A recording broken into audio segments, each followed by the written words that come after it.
అందరికీ నమస్కారం. నేను మీ శాంతి హనుమాన్. అమ్మ కుకింగ్కి స్వాగతం. ఎవరైనా మా ఛానల్ ఫస్ట్ టైం చూస్తున్నట్లయితే సబ్స్క్రైబ్ చేసుకోండి.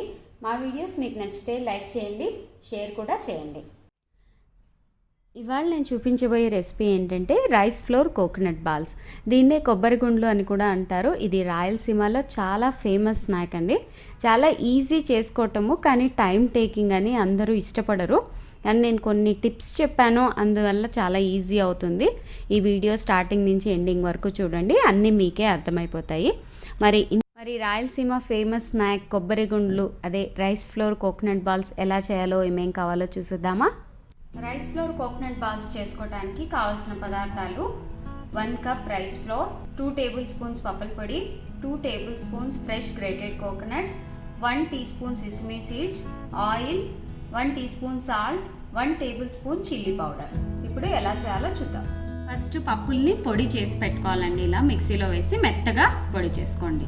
ఇప్పుడు ఒక బౌల్ తీసుకొని రైస్ ఫ్లోర్, పప్పుల పొడి, grated coconut, chilli powder, salt, sesame seeds అన్నీ బాగా మిక్స్ చేయండి. ఇప్పుడు ఇందులో వాటర్ వేస్తూ మెల్లగా పిండి తడిపేసుకోండి. మామూలుగా మనము చపాతీ పిండి తడుపుతాం కదా, అంతకంటే కొద్దిగా గట్టిగా ఉండేలాగా చూసుకోండి. కొంచెం వేస్తూ కలపండి, మనకు అర్థమైపోతుంది. ఇలా పిండి అంతా రెడీ అయిన తర్వాత కొంచెం ఆయిల్ ఇలా వేసి మళ్ళీ ఒకసారి బాగా అనండి. ఇప్పుడు ఇలా పిండి రెడీ అయిపోయిన తర్వాత కొద్దిగా తీసుకొని ఫస్ట్ ఇలా అనండి. మనకు చేసేప్పుడు ఈక్వల్గా రావాలి అని అనుకుంటే ఇలా అంత చిన్నగా చేసుకొని ఇలా కట్ చేసుకోండి. అప్పుడు అన్ని బాల్స్ ఈక్వల్గా వస్తాయి.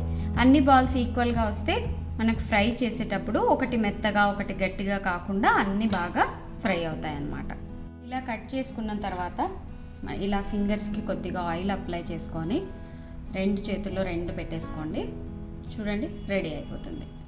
ఇలా 2 హ్యాండ్స్ వాడి చేయడం వల్ల మనకి ఫాస్ట్గా అయిపోతుంది అన్నమాట. ఇలా అన్నీ రెడీ చేసి పెట్టుకొని ఆయిల్ వేడెక్కిన తర్వాత అన్నీ వేసేయండి. మనం అవి గుండ్లు చేసేటప్పుడు హ్యాండ్స్కి ఆయిల్ అప్లై చేసుకుంటాం కాబట్టి అవి ఒక్కొక్కటి అతుక్కోవన్నమాట. అన్నీ కలిపి వేసినా కూడా చూడండి అన్నీ విడివిడిగానే ఉంటాయి. ఇవి మాత్రం మీడియం ఫ్లేమ్లో పెట్టుకొని నెమ్మదిగా ఫ్రై చేయండి, లేకపోతే మెత్తగా గట్టిగా అలా ఉంటాయి. మనం నెమ్మదిగా ఫ్రై చేస్తే బాగా కరకరలాడుతూ వస్తాయి అన్నమాట. చూడండి, ఆయిల్లో నురుగులాగా ఉంటుంది కదా, అదంతా వెళ్ళిపోయి ఇవన్నీ పైకి వచ్చినాయంటే బాగా కాలినట్టు అనమాట. ఇప్పుడు ఇవన్నీ ప్లేట్లోకి తీసేసుకుందాం. ఇలా ఒకసారి అనేయండి, ఏమన్నా ఆయిల్ ఉంటే కూడా కిందికి వెళ్ళిపోతుంది. అస్సలు ఆయిల్ పట్టుకోలేదండి, చాలా బాగా వచ్చినాయి. మిగతా పిండి కూడా ఇలాగే చేసేసుకుందాం.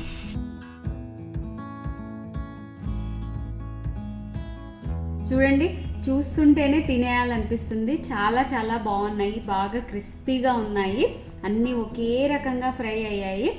మీరు తప్పకుండా ట్రై చేయండి. మెజర్మెంట్స్ మాత్రం ఎగ్జాక్ట్గా ఇలాగే ఫాలో అవ్వండి. మీకు ఎంత క్వాంటిటీ కావాలనేది చూసి చేసుకోండి. నేను ఇప్పుడు 200 గ్రామ్స్ పిండి తీసుకుంటే ఇన్ని అయ్యాయి. మరి మీకు ఎన్ని కావాలో చూసుకొని చేసుకోండి.